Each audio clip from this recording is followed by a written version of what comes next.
Usyk and Mchunu, and you can see that Usyk, like the other Ukrainian star, Thabiso, the Rock, Mchunu,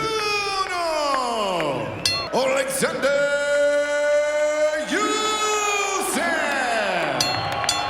Dressing room is have a good clean fight, come to your corner and wait the bell. Good luck. Ready? When he heard that this was the opponent, Mchunu, he said, why did it have to be this guy? Gold medalist, outstanding, dominant international amateur, and now a dominant champion. Usyk does have punching power, but he is a boxer first. Two southpaws, two natural counter punchers. Can dominate this division and move up in short order and join this. Before the opening bell, when asked about his fighting style. And that he does. Good hook by Mchunu. Mchunu has gotten a little respect early from Usyk. Levi Billups, who was simply too short for them to line up the right angle and land. But Orlan Norris was much more conventional than this.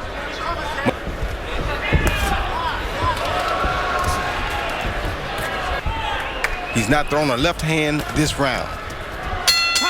Remarkable. And number two guy in Usyk's corner. Did you get a chance to talk to Russ about Usyk? Yes, I did. You know, he comes from that school of what they call it, Papachenko. The Ukrainian fighters from that Olympic team credit him with the dominant all-time great fighters, having trouble with short, little, awkward guys, dating back to Jack. A little hesitant about this fight because Usyk is looking something less than his billing. True, but what it was that he was a counterpuncher just as I was. Phil Griffin, a silver medalist, by the way. Yeah, he's a good fighter now. Because he's short, but he can counter like he's a tall guy. Launching a left hand causes Oleksandr Usyk to back up. Hasn't unleashed the left hand much at all. To land a couple of times upstairs. There's a good straight jab by Mchunu. A couple of body shots. And see, can he give him some respect? To take on Krzysztof Lewacki for the cruiserweight crown. Sean Smith runs a gym in Johannesburg in an agricultural area of South Africa. Better sparring partners, a chance to improve, and he walked into Sean Smith's life. This is so awkward for a guy like Usyk because a short man that can counter you is a really dangerous thing. Usyk beginning to find the target just a little bit more consistently. Usyk felt that right hand again. He's not using it enough, Max. Right there you see he's allowing Mchunu to get close to him with the hook. Staccato offbeat rhythm that throws other fighters' timings off, Roy. Yeah, he fights in a sporadic pace like that. And right there, Usyk thought he had a left hand, but was afraid to. Jim, I think to your point, various regions of the world have their own styles and rhythms to their style. South African, I don't think. That's right. This kid is a real good boxer. He's a cute boxer. You don't really see that from South Africa. I mean, he's very difficult to hit. He's different. There's jump from country to country, and fighters train all over the world as well. How is the shorter man out jabbing the taller man? Looks like he could turn into a hook whenever he wants. You know, Jim, in rounds 1 and 2, Mchunu was the only guy in there fighting. I mean, he was landing good, solid shots. 2 rounds to 1, Thabiso Mchunu. So Usyk begins to get a little bit freer with his punch output as round 3 goes into round 4. Right jab, and that's not a good thing because there you go, that go a good shot. Now he's throwing a good left hand. He's also taken away one of the things that Usyk talked about going into this fight. He said he likes to play. Really athletic fighters who are able to dominate their opponents can kind of put on a show, and Mchunu is not letting him do it. He's going to be dead serious. He's going to like that. He's going to be right on top of things. Now Usyk throwing some real punches. He's been countering freely and starting to land that left hand as you saw him do over the top there. Yes.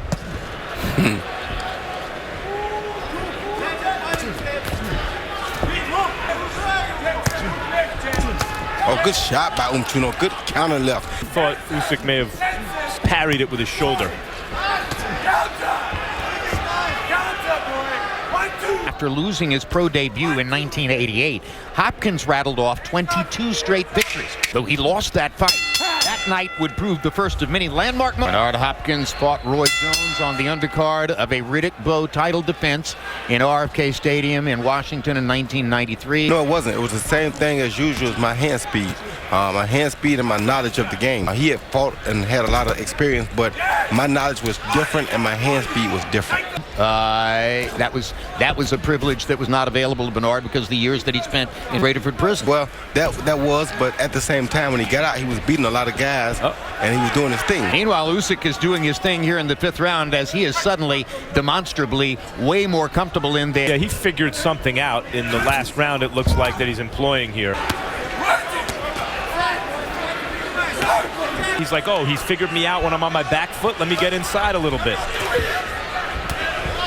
Yeah, as he was throwing those uppercuts, Usyk was backing up and looking at the uppercuts as if to say, this is something new. Usyk much more comfortable in the fight now.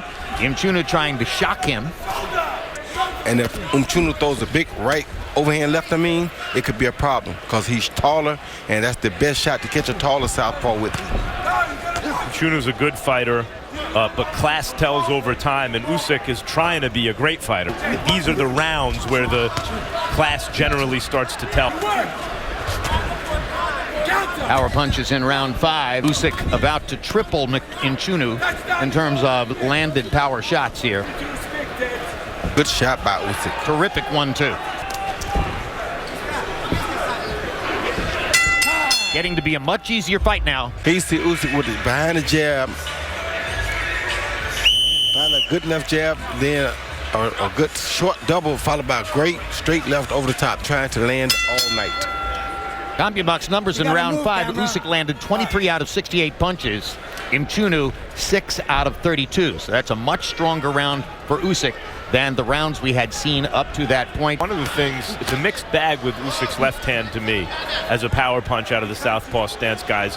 On the one hand, he's able to land it. He adjusts it mid-flight and he slaps with it if he has to, but he's able to land it accurately. They go at a good 80 until they find that 120 times. Meanwhile, they just throw an 80 or a 90-mile-an-hour pitch until they find the opening. Like that. Say, through the right hook, speed it up then. Those are the kinds of nuances you pick up over the course of a long amateur career. Over the course of a long amateur career or over the course of a great trainer.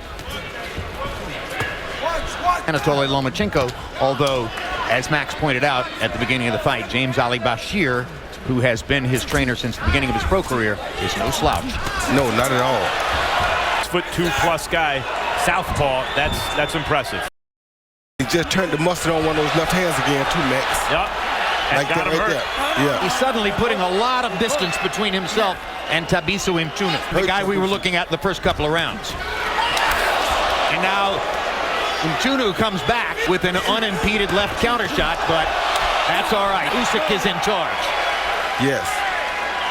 Mchunu has been stopped in both of his losses, and he appears to be getting worn down here now as Usyk is throwing freely. Yes, he let it in round 6. Mchunu can handle himself, though. Good left hand. Fight in this round. Mchunu gets in a couple of... Speaking about Bashir, speaking about the uppercut in the corner, that left uppercut right there is what really caused the knockdown.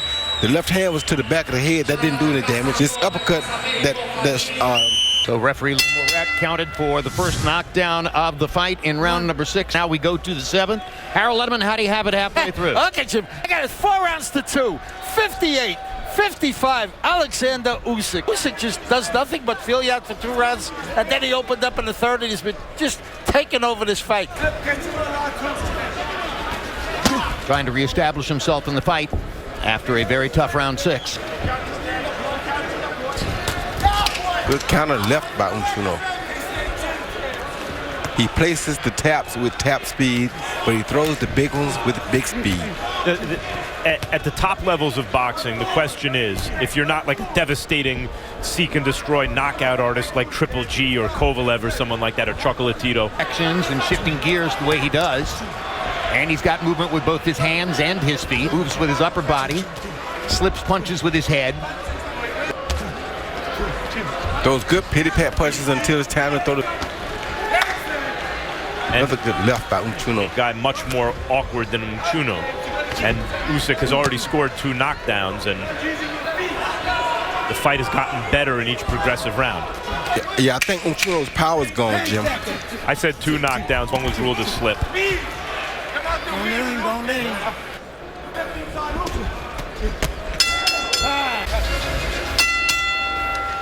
Landing combinations, piling up a lead.